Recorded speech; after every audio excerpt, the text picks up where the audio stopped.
ઈશ ભગવાન ક્રોધમગ્ન. ઈશ એટલે આ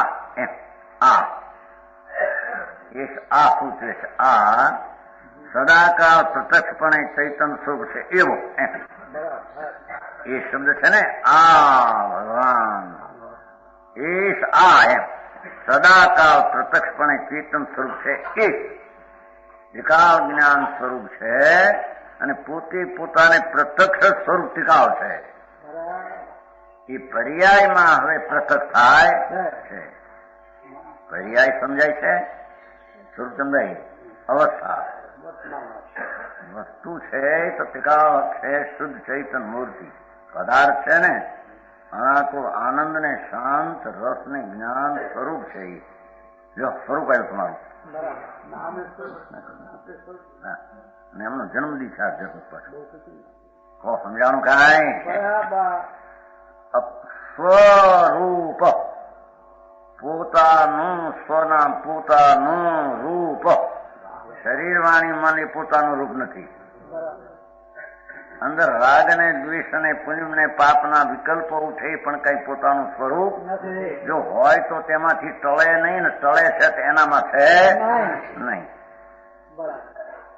તો એનું સ્વરૂપ ચૈતન ઘોલન જ્ઞાન કંદ છે શુદ્ધ. એ વસ્તુ અંતરદ્રષ્ટિ કરતા એનો સ્વીકાર કરતા જે અનાદિથી પુણ્યપાપ વિકલ્પ આદિનો સ્વીકાર કરતા ભ્રાંતિ હતી ને ભ્રાંતિ હતી એ વસ્તુ એનામાં નહોતી છતાં સ્વીકાર કર્યો એટલે ભ્રાંતિ હતી.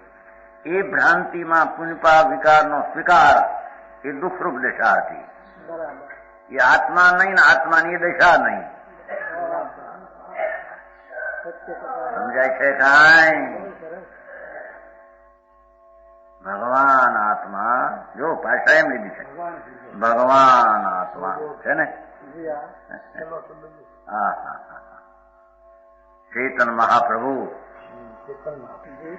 ચેતન મહાપ્રભુ સ્વરૂપે ચૈતન મહાપ્રભુ છે.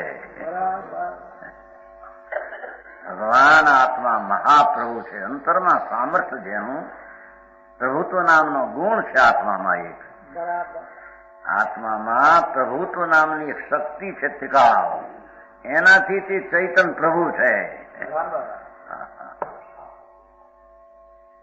એવો ભગવાન આત્મા જે અનાદિથી વર્તમાન દશામાં રાગ અને પુણ્યપાપને અંશ અવસ્થાની દ્રષ્ટિ કરીને રહેલો હતો એ સંસારનું રખડવું ને દુઃખી થતો. એ અવસ્થા વર્તમાન રાગ અને પુણ્યને અંશ ઉપરની દ્રષ્ટિ છોડી અને આખો પરમાત્મા સ્વરૂપ શુદ્ધ ચૈતન દળ સ્વભાવ છે એની અંતરદ્રષ્ટિ કરતા એ સ્વરૂપ જેવું શુદ્ધ છે એવી વર્તમાન અવસ્થામાં તે નિર્મળ શુદ્ધપણે પ્રગટ થાય. સમજાવું કાંઈ. ઈશ ભગવાન ક્રોધમગ્ન. આ સદાકાળ ચૈતન પ્રભુ પણ એ પ્રકાશનું પૂર નૂર એની સામું એને પ્રતીત જ કોઈ આવી એની મહિમા પરમાં જાય છે. બધી શરીર આવું પૈસા આવા ધૂળ આવીને હવે જેમાં નથી એની મહિમા જેમાં પોતે છે જે સ્વરૂપે છે તેની મહિમા. આ તો ધૂળ માટી છે મહાન નહીં રાગ છે. રોટલા દાળ ભાત માંથી બન્યું છે ને પછી મહાન મહારાજ થાય છે. આ તો આ કઈ આત્મા નથી. આ વાણી આત્મા નથી. અને કર્મના રજકણો પ્રારંભ જે શુભ શુભ ભાવ જીવ કરે છે એ પ્રમાણમાં પરમાણુ કર્મના બંધાય છે અને એને લઈને સંયોગો અનુકૂળ પ્રતિકૂળ મળે. એ કઈ આત્મા નથી પુણ્યપાપ ભાવ. આત્મા એ પુણ્યપાપ થી એ પુણ્યપાપની વર્તમાન કૃત્રિમ વિકૃત અવસ્થાની પાછળ આખું ધ્રુવ ચૈતન દળ છે. જ્ઞાન આનંદનો કંદ વસ્તુ છે. એની અંતર સ્વીકાર થતા એનો અંતર દ્રષ્ટિએ અંતર તત્વનો સ્વીકાર થતા ભગવાન ચૈતન પ્રત્યક્ષ છે અંદર. સમજાય છે કાંઈ. એ વર્તમાન જ્ઞાનમાં એ પ્રત્યક્ષ થાય છે. એનામાં પ્રત્યક્ષ થવાનો ગુણ છે અનાદિ. પ્રકાશ નામનો એક ગુણ છે અંદર, પ્રકાશ નામનો ગુણ છે. એ ગુણનો ધરનાર આત્માને, એ આત્માને અંતર પકડતા વર્તમાન શુદ્ધ જ્ઞાન પ્રત્યક્ષ થઈને આત્માને અનુભવે.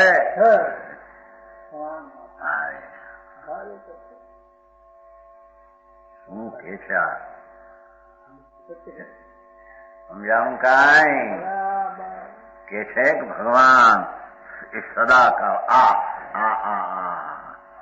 ચૈતન ચૈતન ચૈતન ચૈતન ચૈતન નું પૂર પ્રવાહ, ચૈતન ચૈતન ચૈતન ચૈતન ચૈતન એવો પ્રત્યક્ષ ચેતન સ્વરૂપ છે. તો પ્રત્યક્ષ ચૈતન જ્ઞાનાનંદ સ્વરૂપ છે એવો ભગવાન, એટલે જીવ દ્રષ્ટિ એવો ભગવાન મહિમાવંત પ્રભુ, જેની મહિમા વાણી પૂરી પડે નહીં એવો છે.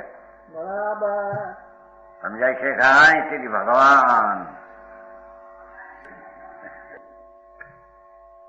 એવો પ્રત્યક્ષ ભગવાન આત્મા. જો ને પહેલેથી જ ઉપાડ્યું ભગવાન જીવ ભગવાન આત્મા. આચારની વ્યાખ્યા વર્ણન કરતા એને શબ્દોનો અપૂરણ પડે છે. શું કહું એને? ભગવાન તો કીધો હવે.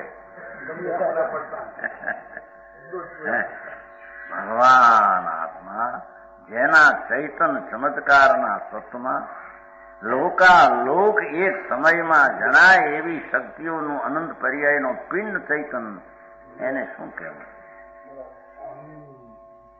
જેનો સ્વભાવ જ જ્યાં વસ્તુ છે, જે વચનને વિકલ્પથી પાર, રાગથી પાર છે એવો ભગવાન આત્મા. હૃદય પૂરું કરે છે ને ભગવાન આત્મા. આવો પ્રભુ પૂર્ણ શુદ્ધ ચૈતન એ પ્રોન્મગ્ન, પ્રોન્મગ્ન મૂળ ઉન્મગ્ન શબ્દ છે.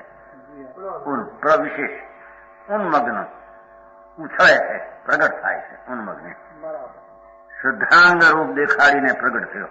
શું કે છે? ભગવાન આત્મા એ શુદ્ધ ચૈતન જ્ઞાનના પૂરને નૂરથી ભરેલો પ્રભુ, ધ્રુવ જેનું સત્વ છે એ વર્તમાન પર્યાયમાં અવસ્થામાં શુદ્ધાંગ એની પર્યાય બધી શુદ્ધપણે પણમી રહી છે.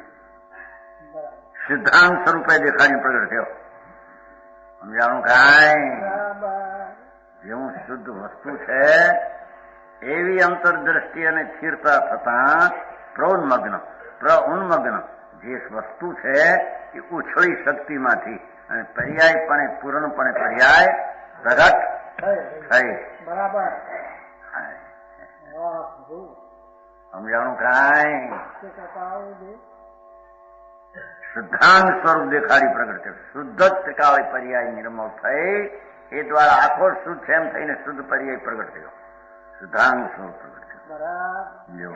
અસંખ્ય પ્રદેશ અંગ નહીં, એનામાં આખો શુદ્ધાંગ, બધું શુદ્ધ અંગ, આખું શુદ્ધ સ્વરૂપ જ પરમાત્મા પોતે છે એમ અંતરદ્રષ્ટિ થતા શુદ્ધાંગ પ્રગટ થયો. બરાબર.